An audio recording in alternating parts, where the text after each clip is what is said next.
Welcome to the Addiction Connection podcast, connecting the hope of the gospel with the heart of addiction. I'm Mark Shaw, and I've got my very, very, very, very, very, very, very good friend, at least from my direction, Jim Quigley from Boone, North Carolina, on the pod today. Howdy, Jim. Well, you left out a very, so I'm a little upset right now. Well, hopefully you'll be able to gather yourself and continue on with this. And it's at least my direction. Very good friend, very, very, all those very. Oh, stop it.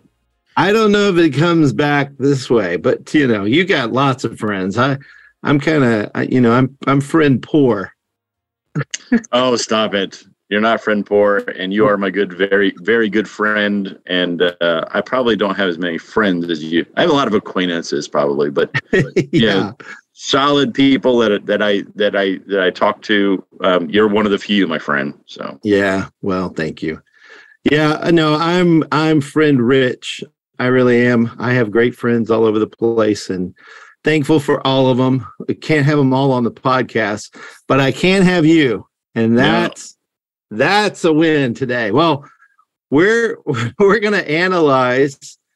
Biblically think through this episode 6 of the Dopesick series on Hulu. It's a Hulu original, and we don't recommend you watch this unless you have ability to filter out bad language and some of the ideas and that kind of thing. But you can watch our podcast and get the gist of this show. And we think it's important because there are a lot of themes that this show presents that Christians need to really think through and understand. And I have one of the best thinkers around in Jim Quigley on this pod, so I'm excited about that.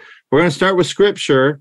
I picked a few scriptures that have to do with the poor because this episode is called Hammer the Abusers.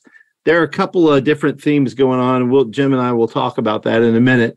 But I think about in Leviticus, of all places, 25:35, God is instructing his people, and he says, if your brother becomes poor and cannot maintain himself with you, you shall support him as though he were a stranger and a sojourner, and he shall live with you. And then there's another one just a few verses later. If your brother becomes poor beside you and sells himself to you, you shall not make him serve as a slave. There are other places that the Bible deals with the poor. And actually the person that first made me aware of this is a guy named Michael Ferguson. I don't know if you've had a chance to meet Michael, but he's a dear friend and an attorney. And he used to tell me, Mark, the Bible has a lot to say about how we should care for the poor. And so the name of the episode that we're scrutinizing today is called Hammer the Abusers. Hammer the Abusers. So, Jim, it starts off in the poppy fields with pills, and Doc is in rehab now. Betsy and all this is going on. Rosaria Dawson, her character Bridget, is going after the FDA. She's going after Purdue Pharma. They're trying to dial her back. There are lots of themes and things going on. Where did you want to start today? What did you want to talk about first? Well, a couple things. It just kind of hit my heart. One of the famous passages for me when it comes to describing biblical counseling. How do you deal with people that are caught in sin? They're saying in this episode, hammer the abusers, right? And in Galatians 6, it says, for those that are caught in sin, you who are spiritual should come alongside them and help bear their burden. So there's a direct contrast between, the episode title, Hammer the Abusers, is really to make us hate Purdue Pharma even more. I mean, that's what it is. Right. So there is like a true theme coming out that we're supposed to not hate or hammer the abusers. They're supposed to do something different. But it's interesting that this episode, in my opinion, I said at the beginning when we started doing this, and I'm sorry I missed the last two, but you guys did great jobs without me. It could have been better with me. We missed you. I'm just kidding. But I've been watching and keeping up with the episode. But I remember at the first episode you and I were talking. I suggested that most people miss the main agenda of this show, and I'm not going to tell you what it is because we're only a couple of episodes away from being able to the big reveal. But this is like the hinge episode. This is where it really switches to where now the case is going to be made for the next two episodes, and hopefully everybody will be able to see. But there's a lot of setup in this episode to hinge onto the issue of how we define addiction and how we define the problem and how we define the solution, which is part of our unity statement.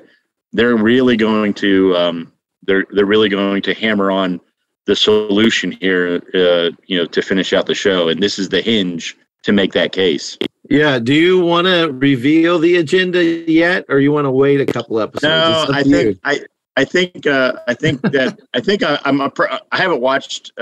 rewatched episode 7 yet, but I'm pretty sure episode 7 it reveals it, and then episode 8 supports it. It supports it in a way that is actually not supported as of right now, and that'll make more sense later. But you said it opens up. It opens up with the poppy fields, and then it kind of ends up.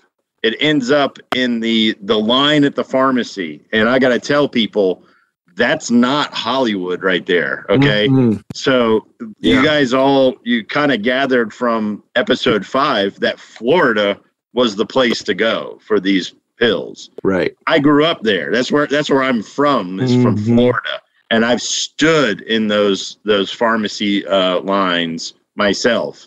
And what made me what I remembered the most, because you're able to get them right off the street, by bypassing all the doctors, and it was so plentiful. So when I was standing in those lines with the people filling their scripts, I was always there to get syringes. And you could tell I was an IV drug user. And I would stand in that line, and I would go up, I would tell them I need a 20 pack of 1 cc syringes. And I would tell them that because you could get the needle points, very fine, extra fine. And I would tell them, and they barely ever questioned me. Once in a while, I'd get someone and say, do you have a prescription? I was like, no, I'm just a diabetic and I need them. And they would just give them to me. I would buy them, but yeah, I mean, you got your needles, standing in them lines, and it was just so uncomfortable. All those pharmacies, you'd see all these people that were just terribly addicted to these pills, just sitting there waiting for their name to get called. Yeah. So, yeah, it's stark. I mean, and for me, it brings up when I worked in the methadone world at a couple of clinics. He takes methadone at the end when he's in that clinic in Knoxville, Tennessee, is where they said it was. Right. And he, and he drinks it. He starts out 35 milligrams. We would start people out. Our doctor would have to prescribe it, obviously, but our clinic would start people out generally at 30. Sometimes 35, and his habit's pretty substantial, so 35 makes sense. But they could go up in their dose. People don't know this, but on the clinic, when they got on, they could go up 5 milligrams every day. So they'd see the nurse and say, "How did it hold you?" "Well, not good. I need to go up." That's all you had to say. Like you're talking about getting needles, and then they'd bump them up 5. It was a standing order. Doctor would come in and sign it, but they could go up 5 milligrams a day, up to 50 or 60, and then they could go up 10 milligrams a day. And so generally people would start at 30 and end up on 100 in a matter of 2 weeks. They'd be on 100 milligrams, which was our top, our max. At our clinic, you could only go to 100. I don't know what it is now, but guys would go up, ladies would go up to 100 milligrams because the goal is I want to be clean for 90 days and get my take-home bottles, put them in my little lockbox, and then go out in the parking lot and sell them, and make $100 back then. This is in the 90s. Make $100 on it and pay for my methadone and pay for, and of course they had 3 take-homes. So 100 would hold them 2 days. They'd sell one of their days. So they'd get methadone every other day. It would hold them, and they'd sell the other 3 or 4 take-homes and make $300 or $400 a week. And this is in the 90s. So, man, there were a lot of diversion problems and issues. We'd find syringes and needles in the bathroom and out in the parking lot, and people were trading doses, but they had to bring their bottle back. And most of the time they did, which that's not hard. I mean, it's not hard to divert. Yeah.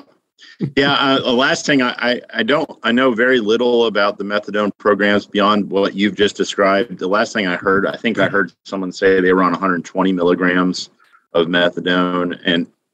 And I've heard people say that, like, hey, it was great. It got me high enough to get through the day, Yeah. And they were still, when people are on higher doses like that, they were feeling the euphoric effects from it, Oh, sure. Yeah. Yeah. I think it is 120 these days. So, well, and it's fascinating. The doctor is in rehab, and Betsy goes to like a detox rehab. Boy, she can scream too. If you watch that episode 5, her acting, she's a great little actress. Man, her screams. Yep. I mean, we were shedding tears rewatching some of this just with her. It's just so sad. I don't know. She does a fantastic job with that. So realistic. And it's important to notice that Dr. Finnix in rehab, he is basically stoic, right? He's feeling no emotion. It's important to understand that. People need to understand that this is laying the groundwork. He is stoic. He's clean. Like it's out of his system. Yeah. But there's something wrong, right? There's something wrong. I'm crossing episodes because I had to catch up some, but when was it that Billy came to visit him? Was that the end of episode 5? End of 5. Billy did a great job of like just sharing his heart. Right. All of that. Oliver talked about this. And then Dr. Finnix is like, Billy, I didn't get you to come here because I want you to quit your job. Right. Right. And I don't even care about your confession. Can you score me some more pills? Can you give me some pills? While he's clean, while he's in rehab, all he wants is more. And then this episode, he's sitting in groups. The guy tells the story about drinking bleach. His buddy drank bleach, and yeah. I mean, I've heard that. I mean, people talked about that in the methadone clinic. They would drink bleach, and it'll kill you. Please don't do that. Yeah, please don't do that. But yeah, typical. They're painting rehab typical stories. I think the first thing, that Finnix is at a table with like a group of other rehab guys, and he's like, how many times you been here? And they're, been here 4 or 5 times. This is my 6th place, blah, blah, blah. Yes. And so Finnix is like, in his mind, he's like, it doesn't seem to be very successful. And the one guy rebukes him and he says, hey, my brother came here, and I think it was his brother, and he hasn't drank for 9 years. So right there, you got to understand. So he hasn't drank for 9 years because this is the beginning to set it up, right? The beginning to set it up. You should reveal it. You should reveal it. We could drum roll. I mean, you should reveal it.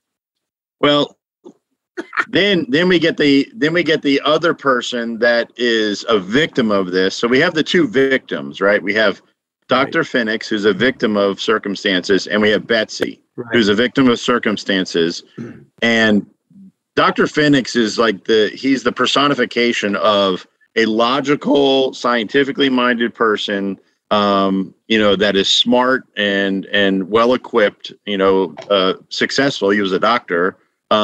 Them dealing with it, and then you got the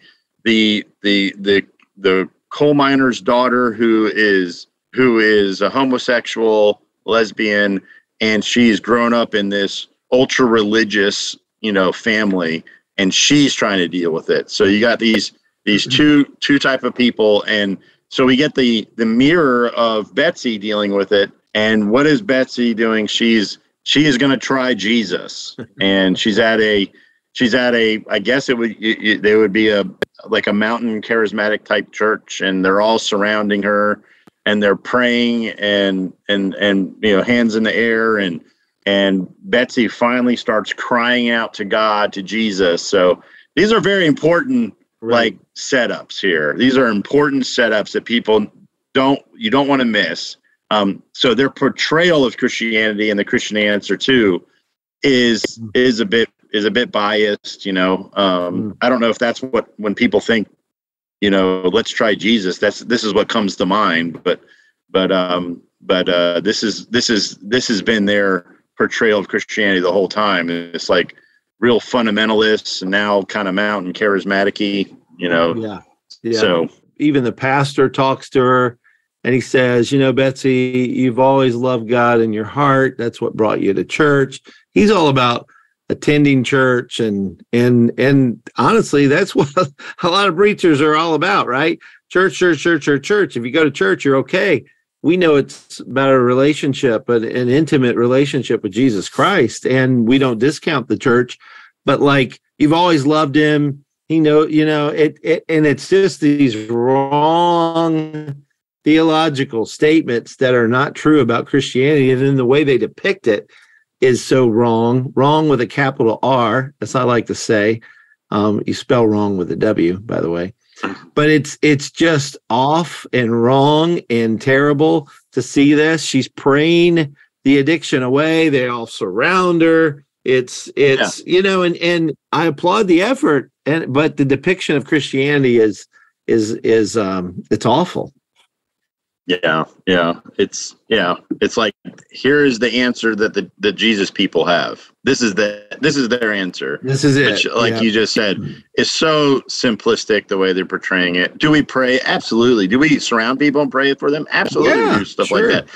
But that's not all. That's not all we do. And right. Yeah, just trying to say creative things like, when she says, I don't believe, and he's like, well, you've always come here, you've always believed. You've always loved him because that's why you're coming here, and we wouldn't do stuff like that. If someone's saying that, we would talk to them based on that. It's like, well, what does that mean here? If you don't, when she says that, it's like, oh man, I got a chance to share the gospel with her and to tell her, you don't have to blindly, believe in something. Let me share with you the hope of the gospel, and have you have an informed faith and an informed belief, so that you don't have to doubt that you're trusting him and leading her to repentance. And none of that's in there. And then what's powerful is she's praying,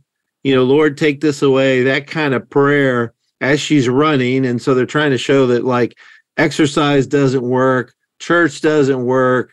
Rehabs don't work, at least for opiate addiction. That's kind of the message here. And so she's running and praying, and you're hearing her prayer to God. And she's, meanwhile, as the prayer's going on, she shows up to the drug dealer guy and starts using heroin there toward the end of the episode. It's like, you can pray, but if your actions are different than that, it doesn't matter. I mean, we've got to make righteous choices, and it starts here in our thoughts and in our desires, wanting what God wants. And just a really sad. She does a great job as an actress, but it is so sad to watch her character get to this place. Yeah, we get another flashback to Finnix, and he's walking with his main counselor, right? and they're walking out of the rehab. So we've already gotten the guys that he's in a group with, and those guys said, "Hey, this place works. My brother hasn't drank in 9 years." Right. And then you got the counselor in the conversation. He says, "I'm really worried about the recidivism rate. I mean, people." And he said, "Well, I can understand that, but let me tell you, I came to this place 12 years ago, and I haven't had any substance in 12 years. And he says, "Well, were you using opiates?" And he says, "No, mine was alcohol." So there we go again, alcohol. Mine was alcohol. Mm-hmm. He's like, "Well, I'm on Oxy, doc." And he goes, "Well, it's all the same thing. It's addiction, right?" Right. And the doctor explains to him, back when I was going through it, it was alcohol and cocaine. That was 90% of our population, and now 90% of our population is oxys, is opiates. And there is a switch as far as the drug being used and abused, but again, more groundwork is being laid here that no, wait, this is different. Like, this addiction is different than the alcohol. So what that means is that traditional solutions that have seemed to work in the past aren't going to work for this. Now, here I'll take a side, though, okay? There's a large assumption happening there that these things have been effective in the past for alcohol and cocaine, right? Yeah. Because you and I would know that that's actually not even true, right? So they're making this case like typical rehab, Jesus, exercise, that used to work for alcohol and other addictions, but it does not work for oxy, right? Or for opiates, which is not even true. So this argument that they are setting up is not even true. And then then there's the final proclamation about the difference of the problem and the solution by his assistant, because he gets out and gets his little 1-bedroom, whatever, hotel room, and he gets high immediately, and his assistant comes knocking on the door, and Dr. Finnix answers the door, and she's like, "You called me and said you were going to kill yourself last night." And he's like, tries it, and she's like, "You're using again." He's like, Yep. He doesn't even hide it. He's like, "Yep, I sure am." And she says, "It's no wonder. I've talked to the doctors about those rehabs, and yes, they worked for alcohol, but they don't work for oxy." I mean, she legitimately makes the statement finally. She's the one that says, "The doctors have told me that pathway is not going to work on you. Right. You should try this guy in Knoxville. Have you thought about methadone?" And he immediately says, "No, because they say that those are like handcuffs." So there's the first disparaging remarks that people that need to be knocked down. The methadone is not handcuffs. Okay, let's show you how they're not handcuffs. And the episode does eventually go to him taking his first dose of methadone, which again we'll talk more about methadone or medication assisted therapy by the next episode. So that character, that nurse character, Leah Turner is her name in the show. The actress, I don't know how you say it, or either Arischa Conner. She's a nurse who works with Dr. Finnix and really is the epitome of love. Like, she just doesn't want to see him die is basically what she's saying. And she's telling him, you got to try something. And she cares about him. And it's such a wonderful little depiction. She's a supporting character in the main, she's not a main character, but does such a good job. But the tension she has several times in earlier episodes is like, do I turn him in, this loved one, this guy that I work for and care about? Of course, she works the hospital now, she says in this episode, but she's like, do I turn him in or do I let him go? And what's the loving thing? And I like that tension of, because family members have to deal with that. It's like, do I file charges? That's what the pawn shop guy said to Betsy's parents when they're looking at their own jewelry, and he's like $3,500. Well, I'll sell it to you for $2,500, and they're like, "This is ours. Our daughter stole it from us." And he's like, "Well, file charges and bring the cops in here, and we'll give it back to you." And and family members are faced with that dynamic, and it's a minor thing in this whole episode, but it struck me as like that is a hard tension. I actually do a family care group right now at our church on Monday nights, and we're doing it, and it's just the family members are so distraught over how do I interact with my loved one. And we're using, my curriculum and going through it, and I'm teaching parts of it, and we do group discussion, and it's so rich. But man, I tell you, when we leave there, I mean, I'm just empty, emotionally spent for these people. And so that character, I thought her character was great. She did a great job. And again, this is well acted. This is well produced. Done. I mean, it's realistic. It's just hard to watch for Christians and believers. You don't have to watch evil to know it exists, but this is a great depiction of all the tensions with we haven't even talked about the pharmaceutical world, which is, portrayed in this one prominently too. You want to talk about that some? Yeah, it's actually so pretty interesting. Now these again, it's a show, but these are real life facts that two people that become proponents of Purdue Pharma in the legal world are this U.S. attorney from Maine and Rudy Giuliani. They become right. legal representatives of Purdue Pharma, and and you see that the one guy is portrayed, the Maine U.S. attorney. I forgot his name, but he's being portrayed as like I'm going to do something about this. I see the effects to my community. We're going to do something about this. And Purdue Pharma, all they have to do is come in with the, political talk. And it's like, absolutely, abusers. I mean, that's the whole episode name, right? We got to get these abusers, but we can't take away this helpful medication from the millions of people because we have some bad abusers, so let's make sure we keep that distinction.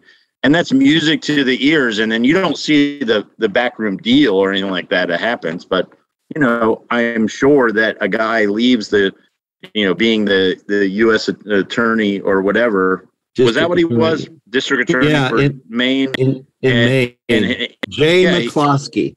Yeah, so he goes to work for Purdue Pharma, and I'm sure it's a lucrative thing, I'm sure that Giuliani did it because it's lucrative, right? Right. So all you got to do is get the narrative. You got to hear the narrative out of their mouth a little bit, and once you're able to get them on your side, which Purdue Pharma did a good job of doing that, depicted in the show, then then you hire these people, and they become.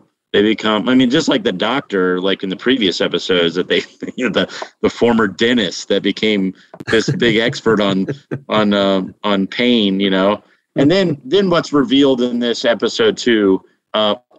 Wait, maybe it's not this episode. I'm crossing it. Is the 5-sentence from the medical journal? Was that in this episode? Or was that in the last episode?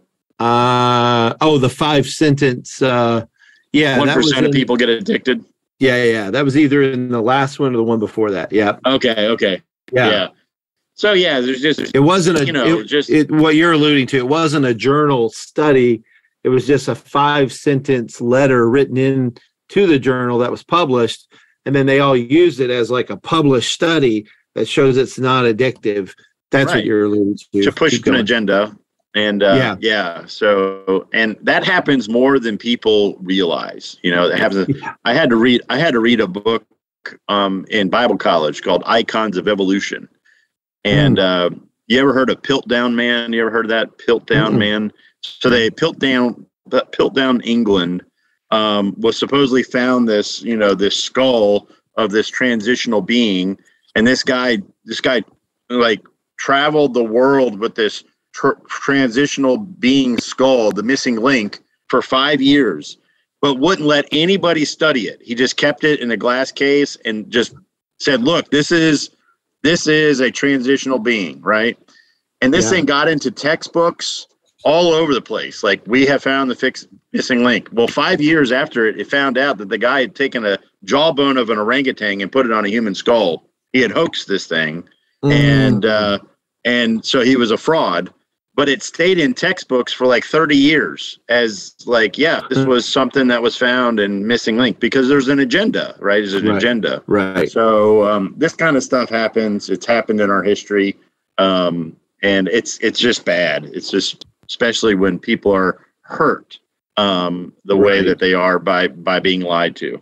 Well, I thought this episode brought out the the whole non-addictive label, time release, and they're already showing how that's not true. You can dissolve it and take it and get it. You can snort it. You can, there's ways to get around this time release thing, the FDA label, all that. But then the blood charts.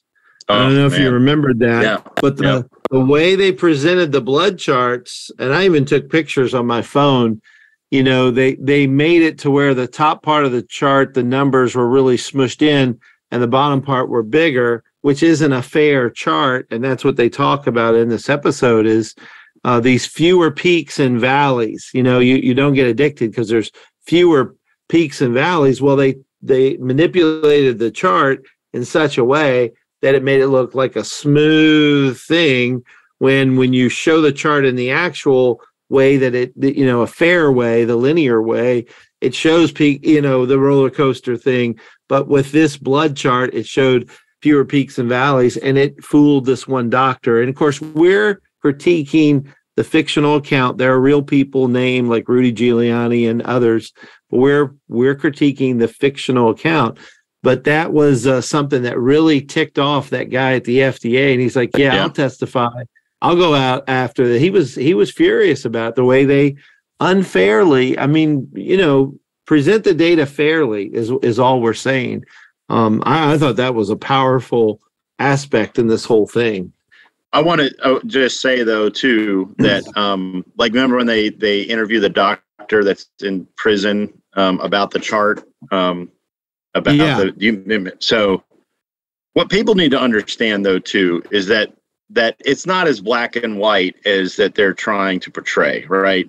They're trying to portray that all these drug reps fooled a whole bunch of Dr. Finnixes in the United States, and that's what happened. That's not what happened. Okay, so I came from the land of pain pill mills. Okay, and most doctors that saw what this drug was doing immediately took action. They weren't like faced with lawsuits if they stopped prescribing it to their patients. Mm-hmm. I had major back surgery when this happened, and it was a very reputable doctor, and they were very, very protective about the possibility of what these medications would do. What happened is that doctors that were prescribing this saw how lucrative it was. Mm. And so they pushed it to the absolute limit. The ones that had an evil desire for a love of money, they are the guys that landed in prison like this guy, right? Mm-hmm. That just didn't care. But they're trying to make it look like that they were just duped by Purdue Pharma, and like it's not their fault. It's Purdue Pharma's fault. There was lots of evil people that did not work for Purdue Pharma directly that were involved in what this problem became. And there were a lot of doctors that there was a lot of PAs, like physicians assistants, that were getting out of PA school that had a ton of debt, and they were getting people that opened up pain clinics down in South Florida. And they said, hey, look, all I need is a PA to write these scripts. I'll pay off your student loans if you get it done for me. And they were like, absolutely. And these PAs were writing scripts because they were doing it for a financial benefit. They definitely saw what was happening to their population of patients. Okay. They knew what was going on. I thought they were innocent, just like Dr. Finnix. He was not a drug addict, Jim, until the car crashed into his truck, and then he needed a pain pill, and that's what started him down the path. Same with Betsy. These are innocent victims, Jim. They're not, it's no one's fault but Purdue Pharma. Right. Now, we got it, because in this black and white, Purdue Pharma evil, good people, like, right, born good people that just want to do right in life, that are victims of this. Now, here is where I want to show some compassion to the biological pull, right?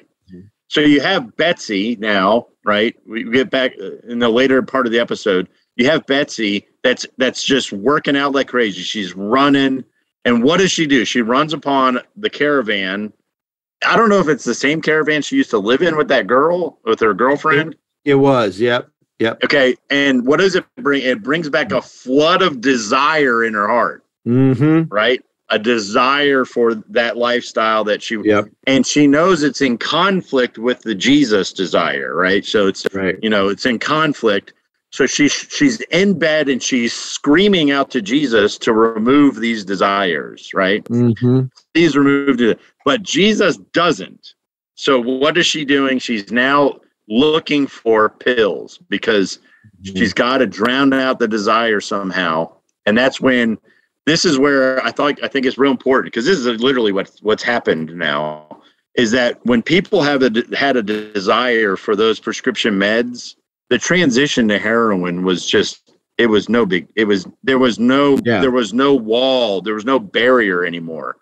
That pain that pull that she depicts as an actress at a very good job, you could tell she's like, that's a line I'm not supposed to cross. That's heroin, right? That's heroin. Mm-hmm. Mm-hmm. But that is the physical biological pull of that drug, of Oxy and all the prescription pain medication. Once you're that addicted to it, it's like, it's really not hard to take the step into heroin. And now it's fentanyl. Now it's fentanyl because it's really just the same high, cheaper. It's really, it's what it is. It's cheaper. Yeah. Cheaper high. And these are great points that you're raising, and Oliver mentioned this too in the last pod, was everyone here is worshiping. Everyone here is living for self, and that is very well depicted in all of this. Of course, they want you to hate Purdue Pharma and Richie Sackler, who says, keep hammering the abusers. Abusers are compromising life-saving medications. So there's that tension. You got this one bad group of people, these abusers, these hillbillies, he calls them in one episode. They're ruining it for the entire world. And this is a very helpful medication for people with pain issues. And Rosario Dawson's character, Bridget, at the DEA is now going after the idea that pain pill people, people with real pain issues are benefiting from the medication. She's trying to show that they're not. And there's like 464 deaths associated with OxyContin that are from people who took it legitimately, as directed. And she's at the end, she's like, we got him, or she says some other bad words that I won't repeat. But she's like, we got him. And she's so fired up because she now has some data that says, hey, this pill was prescribed, people took it as directed, and it led to deaths. Yeah, and then they also show the one thing that we haven't said yet too. They also show this I'm trying to think of the word, just the arrogance of Purdue Pharma, where they were going to actually come out with a 160 pill. Oh, they never came to market with that, but that was what their plan was, to come out with the 160. And it had to be. This was a drug that started off that 10 milligrams, right? Yeah, 10 milligrams. Yep. And then the 80 was that was like 80 milligrams. 80. And there are people still that come from that world that I know that remember the Oxy 80s. Those were the granddaddy. If you could get an Oxy 80, that was a big deal. Right. That was the first time I ever took Oxy. Was an 80, and I took a quarter of one, and I was on the floor. It was so powerful. This was before I had really gotten into pain medication. but it was a very, very strong pill. But can you imagine? Well, they had that 160, and he's like, it had to be a bigger pill because we wanted to get the number 160 on there, right. And it's just sinister the way you say it. But you were going to say, can you imagine? Can you imagine if they had come to market with that, and just the arrogance of that company that they could even be talking at a level like this was a good idea, Right. So, yeah. Well, and so you have treatment is not working. Christianity as portrayed in the film, which is not real Christianity, not the Christianity we believe in, is not working. Exercise is not working. None of that is working. And now Keaton goes to the methadone clinic to try it at the end. So we're left hanging there to see how this is going to go. But the other tension is the abusers are ruining this life-saving medication, and that's Purdue Pharma's big thing that they're pushing. Jay McCloskey, the U.S. attorney for Maine, who went after them, is now working for them when he leaves, and he won't return the calls of Rick Mountcastle and Randy, who are the heroes of the story in some ways. But this is all, again, very well done. And we're critiquing a fictional account. We're not critiquing real people. But you have the Rudy Giuliani. That was really surprising to me to see him in it. And she's such a big fan of him and talks to him. And he says, I want to bring you to my office and show you some, because his thing is too, like the drug addicts are ruining this life-saving medication for people. Her husband is even pressuring her, saying, you need to back off of this, because I'm having friends that are telling me, this is saving their father's life, and you're fighting this, and you're going to get pulled, and they're afraid you're going to cause his father not to get his cancer meds or whatever. And so her husband, which we know they divorce, her husband's pressuring her. So they do a good job of portraying the realistic. It's not overly simple. There's the black and white kind of ideas in some of this, but that I thought that was excellent to show how the pressures on all these different fronts. I thought was well written. Yeah, it's not explicitly said, but it's portrayed in the show too. That what people people that do have chronic pain, right? When you take an opiate for chronic pain to the degree that these people, even if it's just moderate pain, it actually makes you more sensitive to the pain after prolonged use. And you're seeing that portrayed they're like, hey, it worked great at the beginning, right? In the beginning. And then it started to wear off, and now I needed more, and even more is not really taking away the pain. That is scientific fact.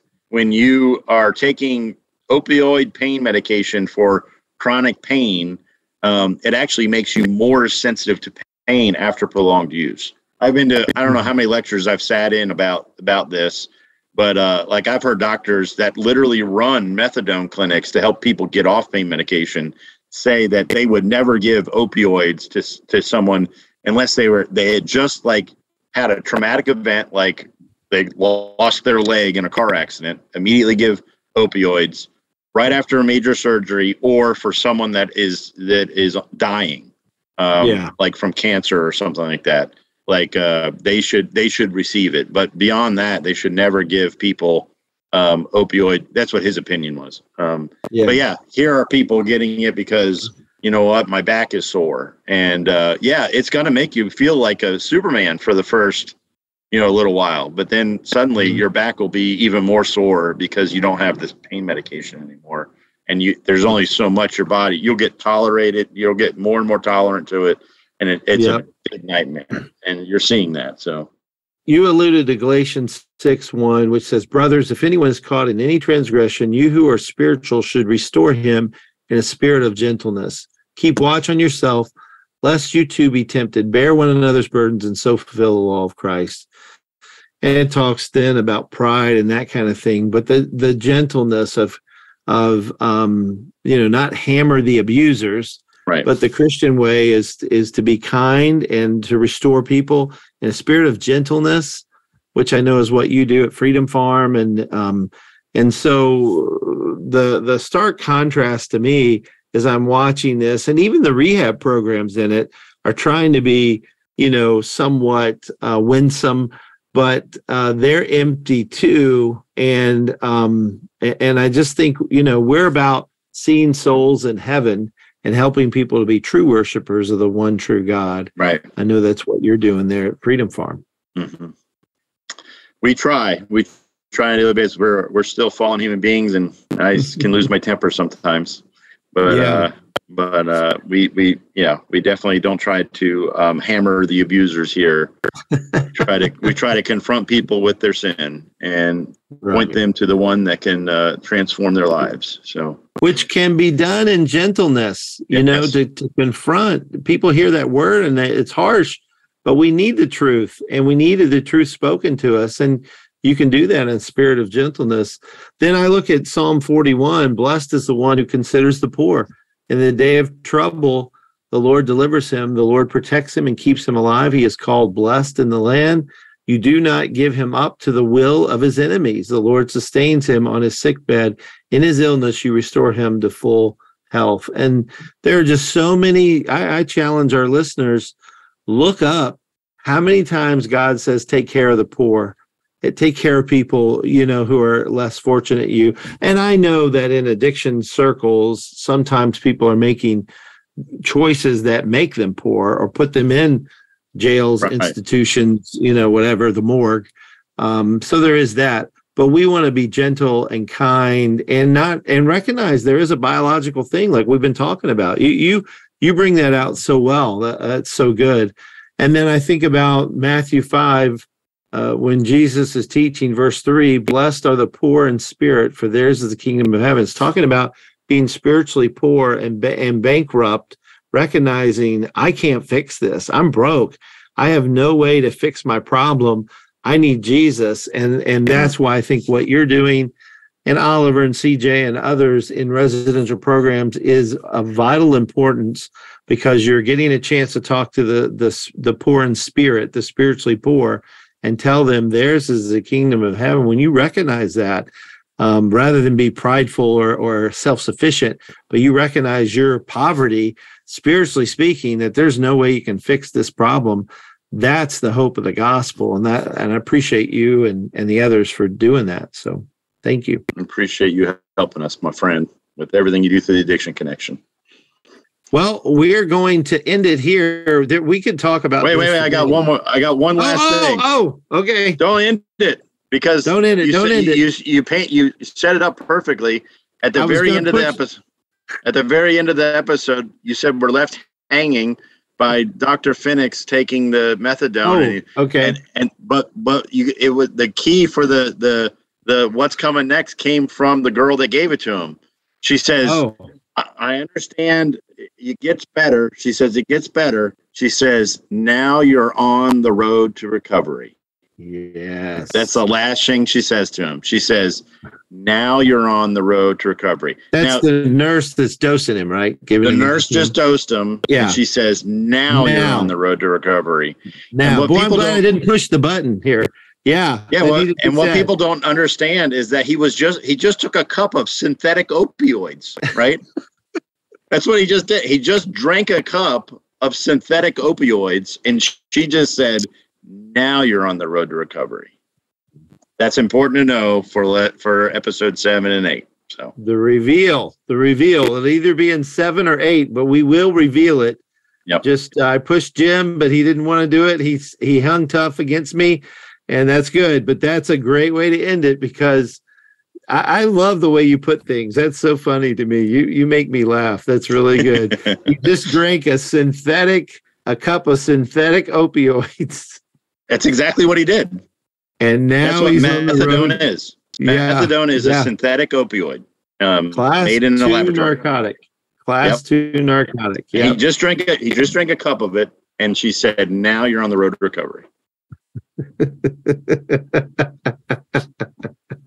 That is good. Yes. People may not know why I'm laughing, but they will when we reveal it in the next couple. Well, thanks, Jim. That's good. I'm glad, brother. I'm glad you stopped me from hitting off on record. I'm glad you stopped me. You stopped me from hitting the button.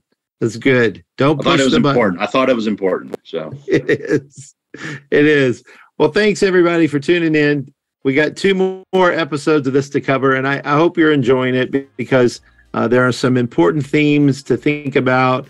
And we do believe Christ is the way. We don't believe Christ is the way in the way that this show portrays him and his church. That is not the way. That is not true Christianity, but a gospel-centered message, a message of hope, a message shared in gentleness. That's the way. And in our network at the Addiction Connection, we have lots of programs that do that share the hope of the gospel for the heart of the addicted. And Jim is one of many, but one of our leaders. And I'm grateful for the work that this incredible network does. So join our team, email us, contact us. We'd love to hear from you. Take care and God bless. God bless.